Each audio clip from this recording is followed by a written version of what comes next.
Welcome to this episode of the Customer-Centric Retailing Podcast. This is Anil Patel, founder and CEO of Hotworks Commerce. In this podcast, we discuss e-commerce, omnichannel technology, pre-order management, brick-and-mortar operations, retail culture, innovation, and how all these elements come together to create customer-centric retailing. Join us to hear the brightest minds in the retail industry share their experiences and thoughts on the most relevant topics today. Hello, everybody. Welcome to the Customer-Centric Retailing Podcast. Today, we have a very special guest, Matt Lafone. He is the president of Americas for TAF, the athlete food. I am really excited to have him as a guest today. Welcome, Matt. How are you doing? Doing great. How are you doing? I'm good. Definitely what you're doing is super interesting. I really want to talk a lot about TAF today. There are some interesting business models you have curated. But before we get to that, please tell us about your journey so far in retail and in otherwise. Definitely, I'm sure there is something interesting there. I don't know how interesting, and it may age me a little bit, but happy to share. I started off my career. I was actually a retail and consumer science major in college. I always kind of gravitated towards, kind of that purchasing behavior, product creation type of side of the business. Actually started my career with Goody's Family Clothing, if you remember that company back in the day. And at that point, they were a fairly large organization. Was there for a little bit. Went to Saks Inc., part of Saks Fifth Avenue, and was working in product development and buying and planning. And then ultimately, I went to Dick's Sporting Goods and, it was there for about 5 years in Pittsburgh, really driving that private brand strategy. When I came in, we might have been doing maybe 50 million in private brand. By the time I left, it was about $1 billion business. From there, I actually went to the Sports Authority. I followed my boss's boss over there to run not just the apparel and footwear private brand, but the holistic private brand. And then decided I wanted to apply those skills to the wholesale and branded side. I was with Crocs for about 4 years, then part of Global Brands Group, running the Spider ski brand out of Boulder, Colorado. Then I was at Puma for about 4.5 years or so, and then Payless as their COO, and now I am with TAF, the Athlete's Foot, as their president of the Americas. Wow. You have a lot of stars there. Amazing. I feel old now. I used to be the young guy in the room, and now I'm like the old guy, so. I would say the wise one. You have the experience. Retail, retail is being challenged. We are seeing a lot of changes in retail, and I'm sure at your position as a president, it must be no easy. While, definitely for outsiders, it might seem easy, but looks like all these changes coming in, the customer behavior is changing, how we do retail is changing, supply chain has its own problems. So tell us about your role, what keeps you, what wakes you up in the morning, gets excited. At the same time, is there something that keeps you up at late nights? How does your role work out in your life? Yeah, a great question. Certainly retail is a challenging environment right now. From 2 years ago with COVID, and then as soon as we start to get through COVID and some of the supply chain issues, now we've got wars going on, global conflicts, a lot of challenges, especially within the channel that TAF sits in, with social injustice issues, with income disparity, and then you throw on top of that the inflation, gas prices. So it's definitely been a moving target these last 2 years, I'd say. But you learn to be very nimble and move very quickly and make quick decisions. And in this type of environment, I think that is ultimately what success looks like, managing all of this for sure. From a what keeps me up at night, I sleep pretty well, to be honest with you, throughout the supply chain crunch. In some ways, it's not something you can really get frustrated about, right? We have, great brand partners between, the Nikes of the world, brand Jordan, Adidas, and Puma, and they've been extremely, really on top of things as far as getting us product. But unfortunately, there's not much we can do other than try to mitigate the risk, make sure that we have enough inventory to drive the business, and obviously, shift where necessary. Awesome. No, that totally makes sense. I like that what you said. Be nimble and take quick decisions, and work on them and make them right. Right. Yes, I think today's market, the market is moving very quickly. Whether it's from all the challenges we just talked about, or it's from a consumer behavior standpoint, it's a very fast moving business, especially in the sneaker market. And I've always said this to kind of anybody that enters this market or is looking to get in the sneaker space. This is definitely one of those most highest competitions of product categories. Sneakers. Customers today have a lot of choices, and it's not just about the access of the product, right? Or in some cases, not just the location, but what does your company stand for? When you look at data from Gen Z and millennials, obviously that's extremely relevant within that for sure. But for us at the Athlete's Foot, we also have a very different business model as well within franchising, which I've always loved. Funny enough, when I was on the Puma side of the business, and this was one of the channels and accounts that I manage. And I always had a lot of respect for really those entrepreneurs that really had skin in the game. Not just from an entrepreneurial position, but just from a consumer engagement. In some cases, we have franchisees that have owned stores for 30 years. We just had a gentleman that retired after 32 years of being a TAF franchisee, and the level of call it engagement and community kind of activations and supporting and uplifting the neighborhoods within our stores that's something that's very different than you would find at another corporate buying level, right? And so I love that. I love the fact that the business is 90% African American from a diversity and inclusivity standpoint, both corporately and the stores. If you look at our franchise partners, out of the 13, 90% of those are minorities, whether it's African American, Middle Eastern, Asians. And I really liked both the model, the supporting small businesses, but I also really liked the fact that these guys could really, really truly make an impact in their local neighborhoods and markets. So there's always something very special about it. Where I thought the business was a little bit more challenging, which I feel we've done a really good job over the past 12 months, is really taking the initiatives further, right? They've always been doing community engagements. How do we pulse up on that? How do we make it more visible to our consumer? How do we rebrand ourselves from a social and digital standpoint? How do we do a better job of managing the brands and having consistent statements throughout the franchisees? Because nobody wants to go into a market, call it, and see 3 different stores with 3 different points of view. It's confusing for the customer, and so there was a lot of good things to it, but there was a lot of, I would say, opportunities to really get the business to the next level as well. Yeah, that's interesting. In fact, as you mentioned, the culture of your company is amazing. In fact, I really love it, and I read a lot about your company just because as I read more, I got even more interested to learn more about it. Something really special that actually I like about it, because I'm also an immigrant and came in here and worked through my career here. The START program that you have, which is which is pretty cool. You help communities and get people to start their own business and become entrepreneurs. That's like a dream, and it's, I would say, like an American dream that I want to be able to start my own business and grow it. So yeah, that's interesting. Please give us some insider view on what is that, and what are your vision, and what do you think how the social impact will be for the START program will have on the society? Yeah, that's a great question and a great opportunity to kind of explain the program. So, START actually stands for Strategic African American Retail Track. And this was really the brainchild of Darius Billings, who's our head of marketing within the US, where they started on the path of really launching START. Obviously COVID hit, right? And really the intent, and really when the new leadership team came on, we really saw this as a huge opportunity. As I mentioned, I love the idea of small business entrepreneur owners, certainly from a minority standpoint.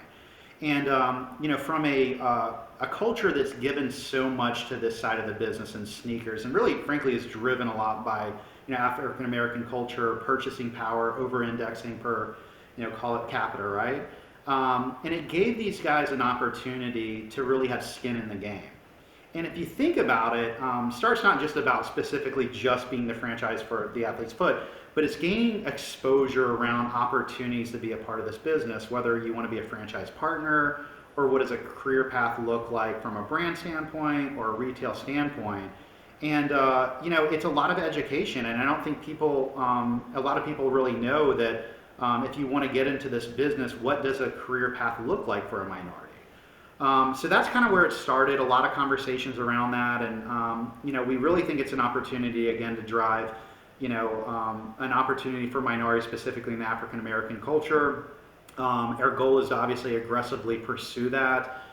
We've had very strong support from our brand partners on the initiatives in terms of store approvals. And we were happy to announce over the last couple of months that we just signed our first franchising partner, who is a amazing lady called Tasha Leonard Combs. She's actually a Grammy Award gospel winning singer. Strong commitment to the community in Greenville, South Carolina, and really excited to getting that first candidate going. And again, this is about making sure that they're successful, building a foundation. Obviously we're looking for people with business acumen that are passionate about shoes, but also that can run a business. And then with the narrative that when they do open their stores, that the intent is not only to just sell sneakers, but really culturally connect and uplift those neighborhoods. So Start actually falls underneath kind of a broader strategy called Impact Program for us, which is our number one strategic initiative. Put it in perspective, about a quarter of our total marketing budget goes into direct community give back. So these aren't just smoke and mirrors activations, and we quantify them as a philanthropy. This is either sweat equity, where we're giving ours in addition to those philanthropic donations. And it doesn't just end there. And what I'm proud about, not only just Start, but the broader impact, is that we've really focused on really call it 5 strategic pillars: underserved communities, minorities, female empowerment, opportunities with homeless, as well as children in need. And Start really adjacents that as well too, as far as a minority perspective. But we love to sell shoes, but at the end of the day, if you were to ask every one of our franchising guys, yeah, they love sneakers, but the passion in the business is to really supporting and uplifting our communities. And later this month, we're going to make a strong announcement of what that strategic plan looks like, how we're going to benchmark against it, and really what that looks like, because it is a passion of mine. It's a passion of the teams. It's a passion of the franchise partners. And at the end of the day, we all can do anything we want to do with our lives. But I certainly at a point in my career that I want to make sure that I do something extremely meaningful, and that I'm giving back to an industry and a culture that's given me so much. This is awesome and very exciting. In fact, I'm so happy for the reason that, earlier back in the day, like 20, 30 years ago, or like maybe until 10 years ago, we put too much liability on our structured education system or government system to provide for employment or growth of the society. But the programs like your company is launching, or many other similar programs, are actually taking that responsibility and putting in money and the knowledge and all the systems that you have in place, the power you have, use all that to uplift the society. Which means there are people who are smart, may not have gone to colleges, they may not have a college degree, but they are really smart, could actually become part of these programs and quickly generate employment for others. And that way, we are just kind of bringing everybody together as we grow, you as a company, but not only you as a company, but as a country, as a society. That's amazing, actually. I'm super excited about it. In fact, I'm getting goosebumps. I really am too. And, it's in a world today that seems so much more divided than what it has been. And, I think that this is a great opportunity for not just for ourselves, but for a country, for,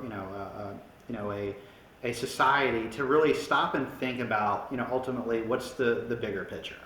And we get too caught up in kind of, the tactical, details of our day. And, sometimes you got to sit back and think about like, what are we doing, for our community, for ourselves? How do we uplift people? And like I said, I mean, it just depends what you want to do with your life. But certainly from a tap perspective, this was probably the biggest selling point for me. And when our owner and chairman of Arclist Group, when he purchased Tap, that was kind of the deal breaker for me. Like, I really want to make sure that we are completely focused on local neighborhoods. We're uplifting the communities. Like, that is the secret sauce to your business. We got to figure out how to way to expedite it. And these last 12 months that I've been a part of the company, we've really created some really great relationships. We will be announcing, like I mentioned, later this month. We have an Impact Council Board. These are members like Robert Golden, former Pittsburgh Steeler captain of the team, and now CEO of charter school out in Fresno, California, under his name. Great entrepreneur, great philanthropic partner. Sharice Thornhill Goldson, who is director of the Seed program at Adidas. Again, a great partner. Danielle Geethers, who is the first black female of MIT student body president. And then we have Ja Rawlings, who's actually head of the Elite 100 HBCU basketball program based in Atlanta. So we really wanted to pull these great minds together. And it's funny, we kind of we started our conversations with Maslow's hierarchy, right? What are needs to make people successful, and we really architectured what that would look like, and ultimately how we establish what those key pillars are. But a lot of it is that I say this to these guys all the time, is that a lot of corporate culture, and since the Black Lives Matter movement, a lot of this frankly is smoke and mirrors. It's a way to be culturally relevant. It's a way to gain consumer acquisitions. You really got to be in the communities. You really got to figure out what your lanes of opportunities are, where your best partners can be. Put together a very structured plan. Look, you're going to make mistakes, but you fall forward. But you certainly keep driving that initiative. And to me, it's just been such an opportunity to work with some really talented minds. The stakeholders in our business, our franchise partners that are really, really passionate about it too. No, this is great. In fact, I'm going to have this next topic that I have in mind could be another interesting one, in the sense that as we grow our societies, we are helping people, get what they want to get for, telling their personality and expressing themselves with your sneakers and other products. But that also means that we are producing so much more and we are selling so much more. When I was growing up, having a pair of shoes or two was a lot. Like, second one was a luxury. Now today, we don't even know how many pair of shoes we have. Like, we lose track of that. So this is like consumerism, and how does that impact on our future in that sense? So I really want to talk to you about sustainability, and in that realm, how are we impacting our future of the society? Like, all this consumerism that we are promoting in business today, in the society today, that is increasing the production, and that means more and more items end up in landfill. And we are creating this new problem for ourselves. I would like to know about what are your thoughts on it, and how you are working. Is that even a priority for you? If it is a priority, how are you dealing with it? Yeah, that's a great question too. And sustainability is definitely an opportunity for us. And we kind of looked at this because, to be frank, we feel like we can do a better job there for sure. So we do have programs in sustainability, much more focused in Europe. I think that they do a really, really good job in Europe. These are programs like, for example, if you have a pair of shoes to donate, you bring it in, there's a box at the front of the store, you potentially could get a discount for, applied to your new purchase, but then those shoes are then cleaned and then they're redistributed to underserved communities, right? We're now taking that program and we're looking at a partner in the US to launch that in Q4. Because to your point, people are buying more shoes. It's not like when probably you and I were kids, right, where you get one pair of shoes. I was a kid that got the 4 stripes instead of the 3 stripes, right? My parents weren't going to spend money on, certainly not $100 pair of shoes. And it's become much more of a fashion item. It's almost like an accessory. Like, people are matching outfits, especially in this channel. It's a head-to-toe look, so people are purchasing more shoes. If I were to take you upstairs into my closet, you would see these boxes of about 300 shoes that I collect, myself as in the years I've been in this business. But yeah, but we've got to do our job, right? So I certainly support any key initiatives from the brands on, especially on post-consumer recyclable product. We definitely ask those questions. Anybody can say things are recyclable. You got scraps and polyester mill. Just because you're putting back in and turning back out doesn't mean it's recycled, right? So we definitely ask those questions. We support those initiatives based on sustainability. But then what are we doing from a retail perspective on us?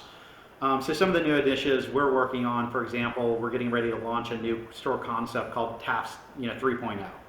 And within that store concept, we're looking at all recycled materials. Obviously, in raw materials like metals and steels is a little bit harder, but think about the flooring, the tiling on your floors. Creating those out of post-consumer polyester and EVA, or looking at our HVAC systems. Are they operationally efficient? Looking and retrofitting new lighting that are more cost energy saving. So from a store level, we're definitely looking at that for sure. Even our store uniforms as part of recycled material. And then really from a supply chain standpoint, we're really working with both our brand partners as well as kind of our supply chain matrix and looking at opportunities there. And I would say things like looking at, for example, under the previous kind of supply chain structure, the brands were sending product directly to the stores for franchise partners. So you can imagine how many smaller packages that are sent on a daily basis and the amount of volume we do. Imagine $400 million in sales. Imagine how many shoes that is, right? And how many individual packaging. Looking at product from shipping standpoint, converting it into recycled cardboard and foam composites, things like that. So we're definitely digging into that, and a lot of niches on their horizons, but we definitely see that as an opportunity. Because our goal ultimately is obviously to make a more environmental friendly company as well as a globe. Matt, really, I like what you said. Something I really picked up from what you said, which is different from many other people I had similar conversation, is that you and your company are looking for opportunities to consume more recycled items. Like you said, in your stores, you want to use recycled tiles made of recycled stuff, or your uniforms and other things. That's amazing because, it's easy to say that, I'm going to make a fully recyclable product and let consumers buy it, and then responsibility is on them to bring it back to the store or do something with it. But I really like your idea that whatever is in your control, you are at least getting that on the ground right away as soon as possible. So that's amazing actually. By consuming more recycled products, we are actually being more responsible because we are creating opportunities for upstream for others to go and recycle, because I'm happy to buy it. That's an amazing idea. In fact, I really love that part. So that's really good. And then the other thing you talked about is interesting, and that got me thinking is TAF is a shoe company. They are a retailer, but then they're also a logistics company in themselves. Like you said, you used to send smaller packages to the store, but now you are rethinking all your logistics, internal supply chain logistics strategies, and coming up with a new way of routing your products, all the inventory from bringing it to the central place and then redistributing. So that's pretty a new level of skill required for a retailer to master. So what did you do? Did you guys definitely you acquired this Shoe City company? So are they into logistics, or you're going to build up your own logistics, all this? Because I'm sure there's a lot of specialized knowledge that goes into it. So are you excited about it? Yeah, I'm really excited. I mean, the nice thing with the Shoe City acquisition, it does give us the tools to be able to do that, right? Before, we didn't have a distribution center, and we weren't using a 3PL to do that. And like I said, it's when you're shipping individual packages, I mean, it's not like that any of the brands are waiting for these all the goods to ship at one time. They're trying to get them out as soon as they can to the consumer. It also gives us the opportunity from an omni-channel approach, which obviously helps reduce carbon footprint when a consumers are clicking and collecting in store, right? But it's also a serviceability opportunity too. So it's a sustainability. We're not having to ship out of a central distribution center. The product's already in the store. we look at that from a geo-targeting standpoint. What's the closest store? How fast can we get to that consumer? But also, giving them incentives to come back into the store to also get it as well. So obviously it helps with the sustainability factor, but it gives us an additional, obviously, connection point with that consumer to further build our relationship with them. Yeah, you definitely, because especially with your product, a lot of your consumers, most of your consumers, I'm sure, are very young generation and they are all tech savvy. So for them, the store is on the phone, and once they know what they really want to buy, at that point, they actually look for the store to go to and experience the product and then buy it. So like a lot of the buying decision and all the shopping happens on their phone. So definitely having that technology in-house is very important, and that's an important part of the strategy. So that's like a really good move that you guys have taken, and I'm sure it will help you serve your customers much better as you go forward, because definitely customers are, their needs are changing, and with the all supply chain issues, like having a good almost real-time awareness of where your inventory is, that is like a key to success today,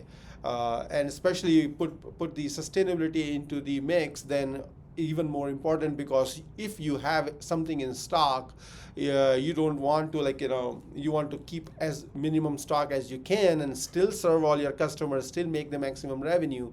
And for that to happen, you need to keep track of your inventory and be able to move it around super fast. So all that is critical, and to make that happen, definitely, you need certain level of technology, but then you need people who have experience working with all these type of complex businesses, keeping control, and making sure that things are moving, orders are getting fulfilled in time, customers are getting stuff within 2 days, because these days, the moment I place an order, I'm looking for when is it going to get delivered? When am I getting it? Sure. It's like instant gratification these days, and yeah, the market's shifted. I mean, digital is by far, I think everybody acknowledges it's the future for sure, and it is complex, right? It's systems, it's processes, but ultimately that's our goal, right? We want consumers, we want to be able to ship out of stores if somebody is 2 hours away, can't get to the store. We want to be able to ship within 24 hours to get to them. So we look at those local markets, but certainly get them back in the store. If they're looking through the website and they have the ability to see what locations have that product,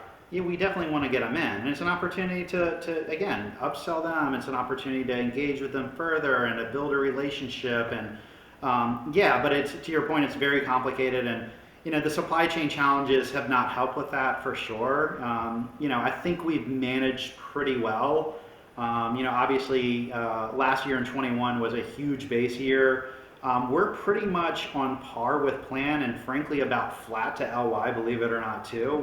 We think we're going to be about close to doing what we did last year, and given the environment, we're happy with that for sure. But to get the business moving forward in the future, we've got to sit and look at how we can digitally connect better with our consumer. We can make frictionless transactions. And as I mentioned before with Path 3.0, we're also looking at, within that omni-channel approach, that you're having touch screens in the stores. You're able to look at inventory. Is there a store down the street that might potentially have it? If you're not using your phone, most kids are obviously on their phones, but you would have that ability. You also have a way to create additional content within stores as well too. Yeah, that's amazing. Like, a lot of times people talk about digital, and they talk about Amazon, that you don't need a store, and I'm like, no. People still want to go to the store. It is just that they have one more channel of communication that they have opened up. So digital is another channel of communication, but then we are talking about consumer goods. They are physical items, and for that physical interaction, the real life physical interaction is must.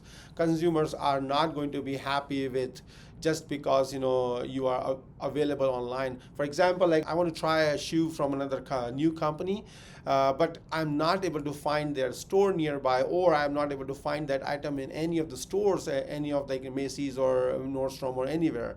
And that's the reason, because I haven't seen that shoe, I'm not actually still confident about buying it. If it was available locally, I would have checked it out and tried it, and then maybe placed online order online or in store. That is less important. But the main thing is like customer want to really experience the product, so they want to go in the store. Once they are confident about product, that's when they make that buying decision, because nobody wants to buy product to be returned. Like, why would I buy if I wanted to return, right? So both parties, sellers and buyers, none of them are interested in returns. So don't worry about returns. Just show the product, make it easy for people to experience. The stores have to be fun, where people want to come and spend time and experience the product. If they like the product, they are going to buy it, and at that point they can buy it using whatever channel they need to buy. Like, yeah. Yeah, look, I definitely think there's a convenience of, on e-commerce model for sure. Like all day long, I'll buy groceries from Walmart, Amazon. There's always some type of package every day coming in. It's mostly kind of those, household items, right?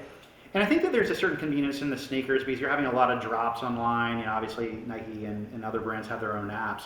But I think fundamentally, people want to be in stores. They want to touch and feel materials. Especially in the sneaker space where people are very passionate about sneakers. They want to talk to other like-minded people. So it's a connectivity point, and almost really a form of entertainment. It's a little different when I was a kid, where after Sunday church, the family would go to the mall and we'd eat lunch and shop around and things like that. But I still feel like that there's a fundamental, just as part of being a human being, that people want to interact and experience things. And it's our job as retailers to incentivize them to come into the store and give them a reason to come in the store, whether that's from a product standpoint, from an activation. We even look at our stores, and I wouldn't even call them stores. We call them like really community hubs, because in some cases on the weekends we might have a guest speaker that's a local entrepreneur that's talking about uplifting in his community or how he got to where he was. Or we have a sneaker launch, or we're doing a collab with a brand. But we really want to get people in stores to just overall give them experiences, right? Because pretty much everybody competes for the most part along the same product within the same channel. And it's super easy to just buy a product online, but if you're going to create a relationship with a consumer, you need to do it physically. And I view e-commerce as incremental opportunity for sure. Yeah, there's a little bit of trade, but certainly the goal is to get people back into stores. And nobody wants to sit behind a computer desk, especially after getting out of COVID and hybrid model. And everything I've read recently, especially through back to school, is we're definitely seeing a little bit of dip in that that e-commerce model. People are starting to get back into stores. People want to go out. They want to obviously experience things. Yeah, this is great. I'm having so much fun in this conversation with you. I would really like to keep it going for hours and hours and hours, but everything has to come to the end. So, it's really good, Matt. Before we leave, you've given so much insightful. I want to really summarize. What are the top 3 things you think today retailers like you should keep in mind? All the changed business scenarios, all the new customer patterns, buying patterns, and supply chain problems and social problems, like you mentioned. So what are the top 3 things that you want to talk about, and or maybe like a top 3 takeaways from this conversation for fellow retailers? Yeah, I would say first and foremost that you need to stand for something these days. I think gone are the days of convenience of shopping and just transactions, right? People have a ton of choices today, and with the dot-com boom, brands can pulse up overnight. I mean, look at kind of even the brands like Allbirds and On Running, and just think how fast a brand can come up very quickly. So the business can pulse up and pulse down very quickly if you're not managing it properly. But at the end of the day, if you don't stand for something and you don't have a white space opportunity of what you're trying to drive, and for TAP, the number 1 priority is the impact, right? We strongly believe that our stores serve as community hubs. It's from the neighborhood, it's for the neighborhood, it's local entrepreneurs. That the guy that owns the store might own 10 stores, but he might be in church with you that same day, right? For me, that local community engagement is number 1, at least from my lens, our strategic priority. And I certainly would challenge the rest of, the retail landscape to to either own something or to have a, position from, call it philanthropic opportunities. And look, I don't view that as being competitive. If any other retailer at any level wants to partner with us on any initiative, whether it's social injustice, philanthropic, 100%, the more the better, right? I'd say definitely that's number one. Number two, certainly that digital approach. I think that it's incredibly important. Whether you bucket that with social, digital, e-commerce, etc. Certainly is a focus for sure. And then to your point, supply chain. It's a challenging environment. We've got to figure out long term how to mitigate our risk. Certainly from our level, trying to make sure that we've got not both a sustainable model, but successful, profitable model as well too. And at the end of the day, getting our product to the consumer as quickly as we can. Awesome. Cool. Thank you very much. I'm really, happy that I had opportunity to talk to you. Appreciate you giving us time today, and I'm sure our audience, listeners, are going to have so much fun listening to you. I appreciate it. Thank you so much. That's it for this episode of the Customer-Centric Retailing Podcast. If you like what you heard, you can subscribe on Apple Podcast, Spotify, and Google Podcast. Please rate and review and recommend to a friend or a fellow retail fanatic. This podcast is presented by Hotworks Commerce.